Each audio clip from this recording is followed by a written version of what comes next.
Hello, my name is Annabelle Wilson, and I'm a student EDU744. Today I'm going to talk to you about my research plan that I have made for my student that I'm studying in my 6th grade reading classroom. My student's name is Sophie, and she is a student in my 6th grade reading and spelling class.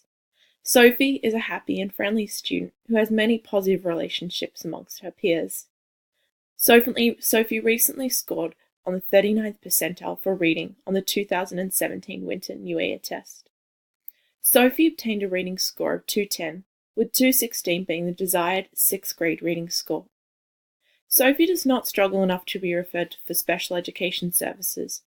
However, she illustrates literacy needs beyond the on-grade reading level student. For my classroom observations, Sophie struggles with spelling and reading fluency. On Sophie's weekly spelling test, she has demonstrated difficulty with vowel recognition and within word letter patterns. Topic choice. The topic that I have chosen is encoding and decoding strategies to assist Sophie with her spelling and reading fluency. Reasoning. I have selected this topic as I strongly believe that Sophie could benefit from additional assistance with encoding and decoding strategies.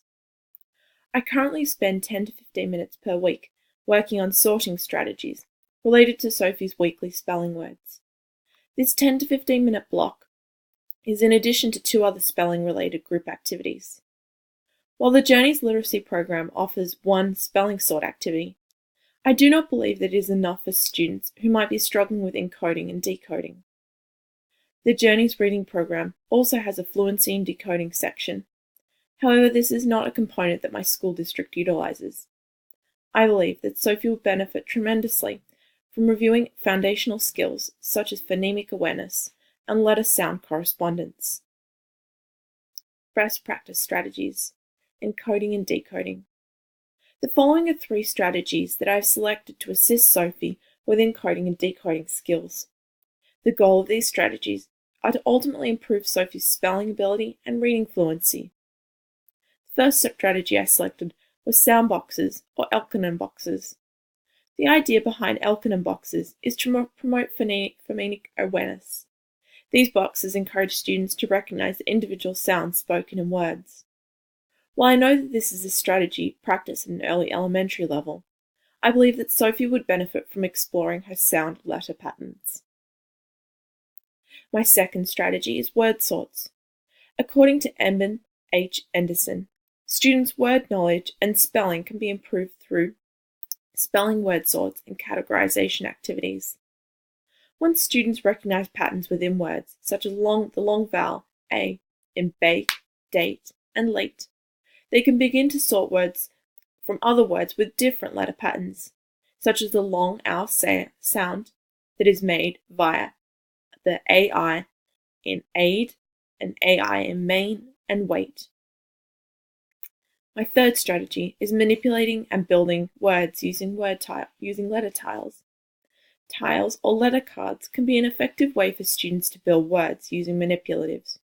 One aspect of the letter tiles that I like about it is that it allows students to make connections between phoneme-grapheme relationships and words. For example, one example could be, by replacing the letter C to M, you can change cat to mat. Application: sound boxes and Elkonin boxes. According to Keesley, Conrad, and Joseph, in their journal article, word boxes improve phonemic awareness, letter-sound correspondence, spelling skills of at-risk kindergartners. Sound boxes or Elkonin boxes are effective tools when assisting students with their phonemic awareness, letter and sound correspondence, and spelling skills. While this is a strategy that is primarily practiced with early elementary students, I believe it will be beneficial in allowing Sophie to understand the sounds and patterns that letters make. The teacher could adjust the level of difficulty of this task by utilizing simpler or more challenging words. When reviewing Sophie's most recent spelling test, I noticed that she is struggling to identify within word letter patterns. This past week we were examining the long A vowel. When spelling the word praise, Sophie wrote Prase instead. While Sophie is correct in thinking that the A sound can be made by the letter A, I think that she would benefit from a manipulative where she could manipulate and identify the different letter sounds. Application word sort. In the text Best Practices in Writing Instruction by Steve Graham, Charles A. MacArthur, and Jill Fitzgerald, the authors discuss the work of late Edmund H. Henderson. Henderson believed that there was a strong connection between spelling and reading ability. Hence, he developed a system of categorizing and sorting words based on known patterns. Authors Graham, MacArthur, and Fitzgerald commented that Henderson's method of sorting words based upon a known pattern, for example the short E and short A, is an effective way for students to identify phoneme-grapheme relationships. However, it is important that this learning takes place over a number of days. Graham, MacArthur, and Fitzgerald also point out that the word sort activity can be helpful when showing students how a word might change if certain letters are altered. This could serve as an extension task if a child has already mastered the basic word sort. I believe that this sort strategy would be helpful for Sophie, particularly as she masters the sound letter combinations of different within word patterns. Application letter tiles. When speaking to our district curriculum coordinator, she asked me if I would be interested in using the letter tiles during my spelling instruction. While the letter tiles, along with the Elkin boxes, are two methods that are primarily used in lower elementary classroom setting, I still think that they would be helpful for Sophie. I think that it could be helpful for Sophie to revisit some of the basic within-word letter patterns. I know that Sophie enjoys being able to learn through drawing, building, or movement, and as a result, I think that these tiles might suit her learning style. According to Beverly Weiser and Patricia Mathers, students who are accustomed to encoding not only are more proficient spellers, but they also have phoneme graphing skills to decode unfamiliar content. In Weiser and Mathers' studies, the two authors examined the effectiveness of tiles when teaching students encoding skills. These tiles were helped to reinforce different within-word patterns. Students were able to use color-coded tiles to physically identify phoneme graphing patterns. Over an 8-month period, the authors found that the use of these tiles produced a significant improvement in phonemic awareness.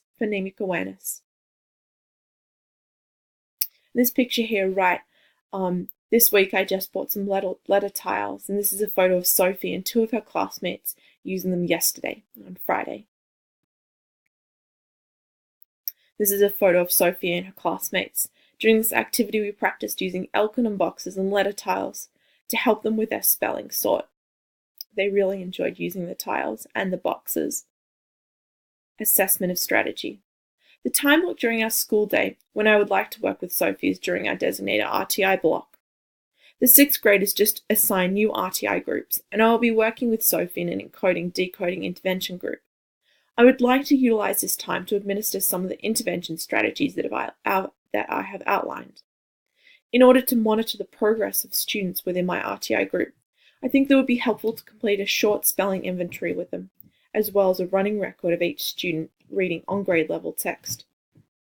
I'm hoping that over the duration of the intervention, students become more effective at decoding and spelling unknown words, and as a result of greater phonological awareness. At the end of the RTI intervention period, I would like to assess students on the same spelling and inventory and text. Conclusion. In conclusion, I've thoroughly enjoyed my investigation of Elkin boxes, letter tiles, and word sorts. On Tuesday, I was discussing my investigation with our district curriculum coordinator.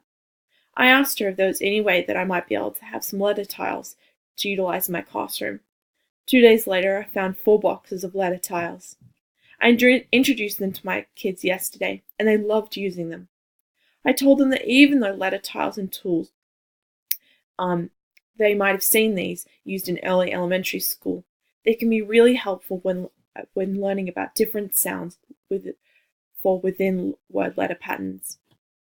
Utilizing the Ladybug projector, I demonstrated how they could be used, along with Elkin boxes. I was later pleasantly surprised to see more than half of the class making the choice to use them. I spent time working with Sophie and other students in the Koala spelling group. We sat around the horseshoe table and talked about their spelling words. This week we were looking at the O and U sound. I first demonstrated to them how the sound was made, utilizing some of their simple words, glue, glue. I had them each pick out the appropriate letters and the sound out the word. I subsequently asked them about what made the U sound. Sophie and her group members replied to me, UE. This is a photo of them sorting some of their words. I think that they were looking at cartoon at the time. Thank you very much for your time.